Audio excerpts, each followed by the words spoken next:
Hi there and welcome to a new class in the Camera Raw course. In this class we're going to learn how to change a photo from a color photo to a black and white photo using this program.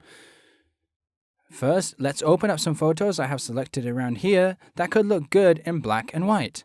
Well, I think. Let's open them, let's maximize the program,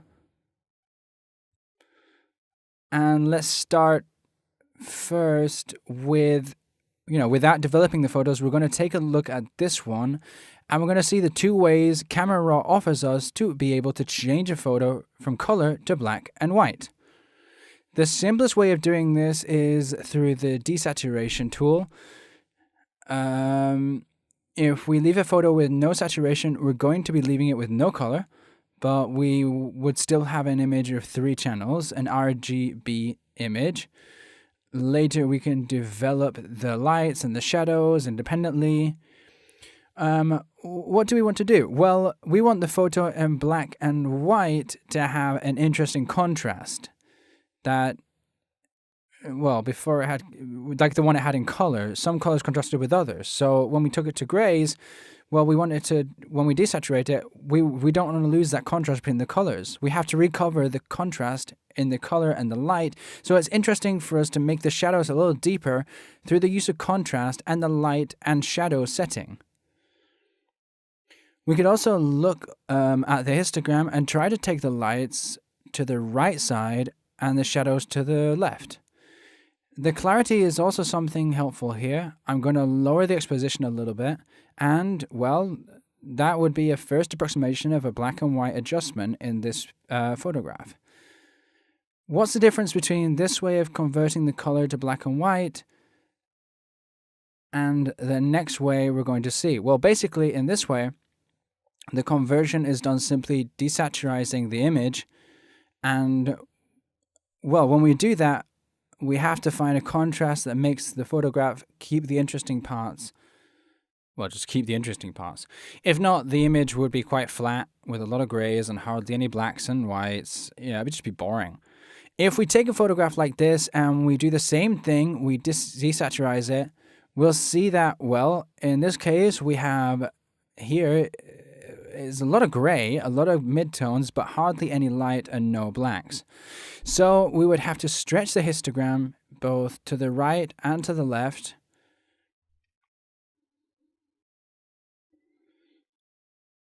And make the image cover all the space. This will be a conversion that looks a little better. Let's give it a little more clarity, and there we have, well, all of the histogram's spectrum covered, from the shadows and blacks to the whites.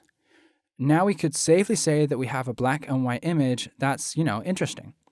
So a lot of times, more than looking at the image, we should just look at the histogram, as just desaturizing it, just doing this is going to leave the image looking quite flat with nothing really attractive to look at.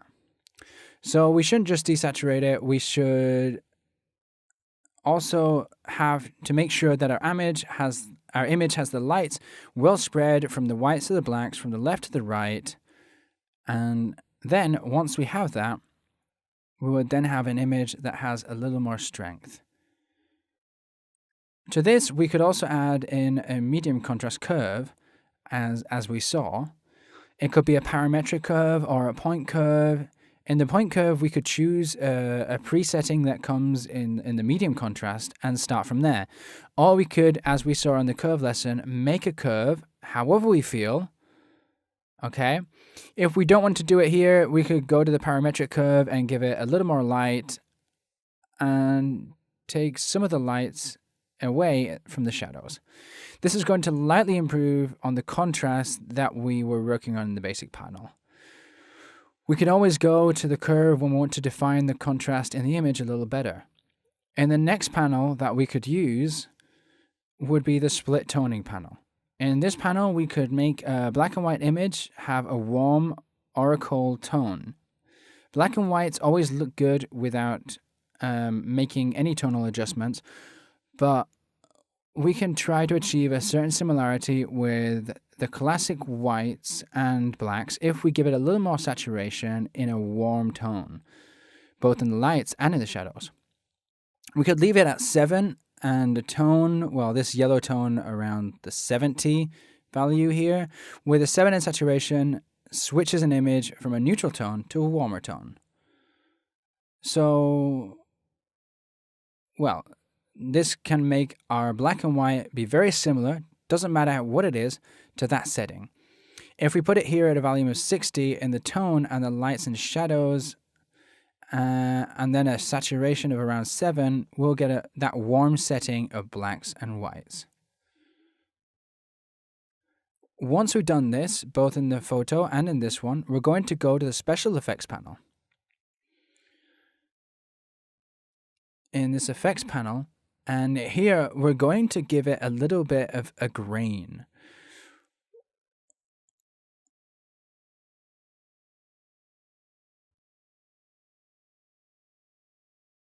I can't really talk about this because this guy's talking in Spanish now about Spanish stuff. So yeah.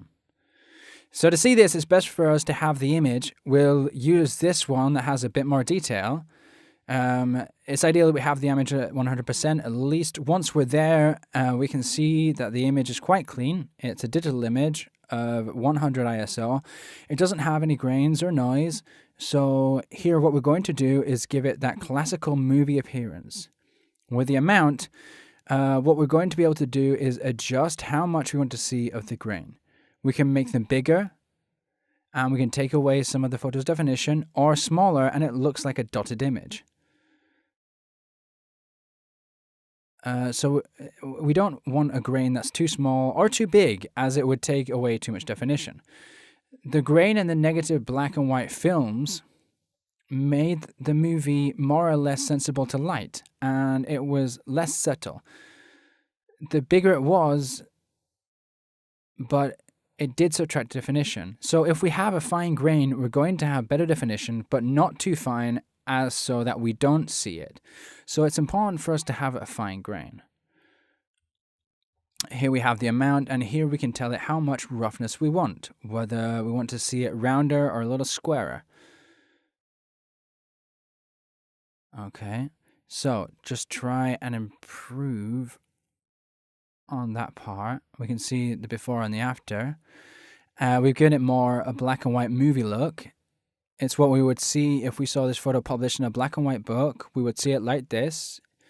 If we fit the photo in view, we can't tell, but we can if we go to 100%, which is how we would see it if it were published. What else can we do in the effects window? Well, we can eliminate a little bit of that haze that would allow us to increase the contrast in the image. In an image like this is going to make that white sky look a little more contrasted. It could look a bit better. Lastly, if we want to make a vignette, and that vignette could be, to darken the corners, let's soften it a bit, and we could, have a pretty classic appearance with this black and white. We could do the same here. Eliminate the haze, add a little bit of grain, a little bit of vignette.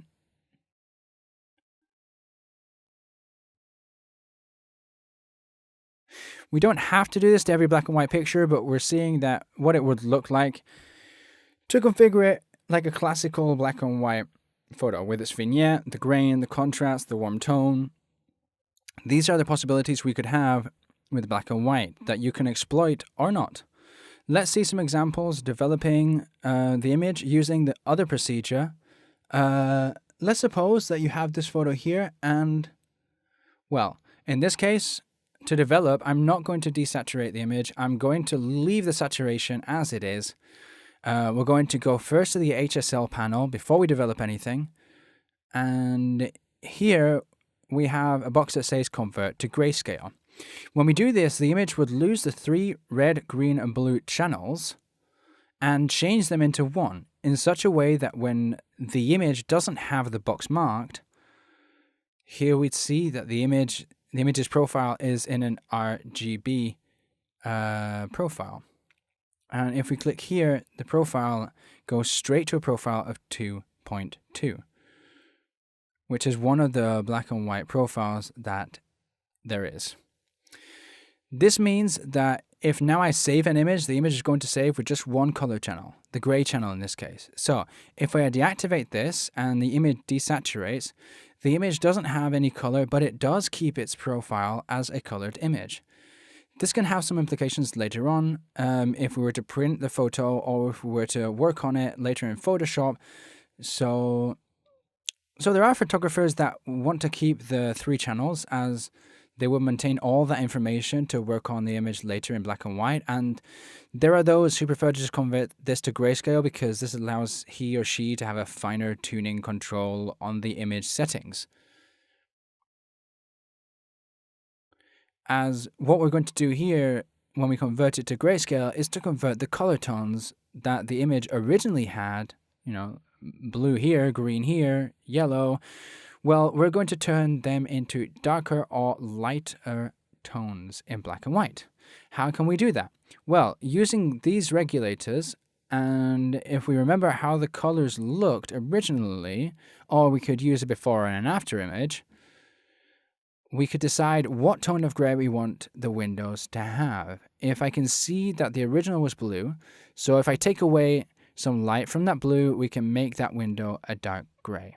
And if I give a yellow light to the image, to the picture, we can make the leaves lighter. Okay. So a lot of times the original colors of an image are mixed. I don't recommend using this setting here, touching the regulator. I recommend that you go along like we did when you adjusted the HSL panel with color to the targeted adjustment tool.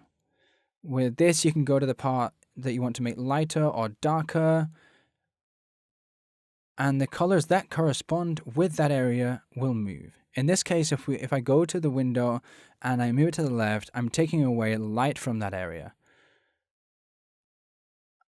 I can click on one of the windows, and in this case, we've moved the aquas a little, and the blues have moved a lot. I could do the same with the leaves. I go to the right, I'm giving the area more light, and I'm moving the green and the yellow. In that way, we're not making the photo very granulated because we just touch one of the colors. We're not just touching one of the colors, we're moving all of the colors involved in this setting. This would be the starting point, an image with not a lot of colors. Here we could do the same thing, and we can make that sky a little darker and make it like a lot more interesting, almost black. And the rock could be whiter, and the greens could be lighter or darker. This wouldn't affect how we see the rest of the image, or at least, not very much.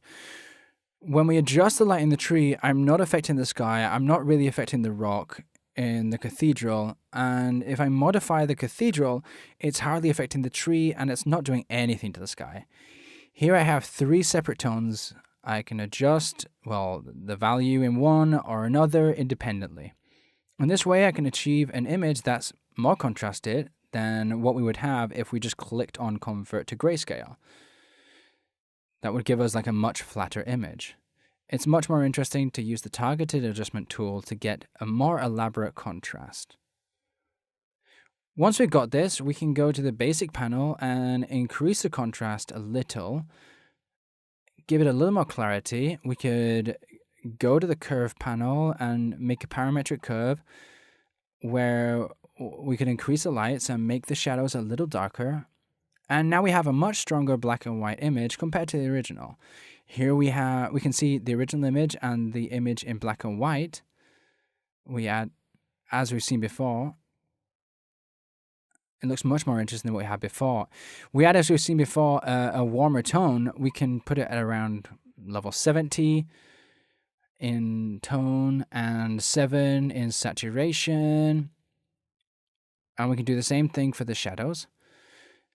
We would have the same thing as a black and white with a warm tone. If we also add in a little bit of grain, and we take away a little bit of haze, and we add in a little bit of vignette, we'll get the end photo. That's pretty impressive. It's pretty awesome. Okay, we're going to go, as always, to snapshots, and we're going to save a snapshot called black and white with grain.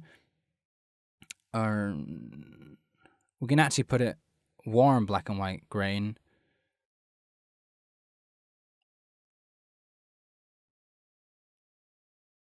And Vignette, and that way we can differentiate it from the black and white. Let's take a look at the original. Let's tell it here that we want the original. We can save it. We can save the original. Ooh. Let's erase this one, and we'll make a new original snapshot. And there we have the original and the black and white. Obviously, the change is brutal. Let's get that black and white much more impacting from now on. We can see different versions. For example, if this photo, if in this case, originally it had this look, but I want to make it black and white with the saturation settings, we'll see that sky isn't going to look as good as we've made it in the other image. This is because the sky here has a blue component that with this conversion through saturation, we're not going to be able to leave it as dark. When we desaturize, none of the hue, saturation, or luminance in the HSL panel tones are going to have any effect because we don't have any colors to play with. The color temperature has an effect. Any black and white image can be made to have more or less light or warmer and colder tones. In this case, I can make it so that the warm tones have a little more light and look clearer. To darken the sky, I would have to use a mask and make it so that the area of the image would have less light, but that's a lot of work, and the result is never going to look as good as when it did with the black and white development in the HSL panel and then converted it to grayscale. So my recommendation is that if the photo has an original color division in which you can see the tones separated in the sky, you know, like in the middle and in the sky and in the floor, well, that you can work on this better in the HSL panel with grayscale than in the basic panel. If the image has the same tones and they're spread the same throughout the photo, then maybe with a simple desaturation and an increase in the contrast with an adjustment to the lights, shadows, whites, and illuminations, well, maybe that'll be enough. We can also use the brush tools, like the radial one and the graduated one and the normal one, to give it more or less light on a determined area of the photo. Well, with this, I think we've seen the two ways we have to, if we want to change a photo from color to black and white. In this case, what could we choose? Well, if we desaturize and we give it some more contrast, playing with the histogram, we could take the image to the right, in this case, and we could have a setting that would be more or less like this. Let's see here, a little more, like that.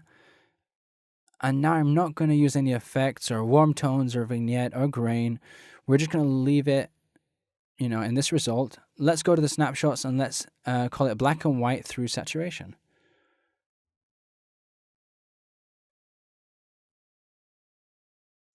Okay, let's go back to the original picture.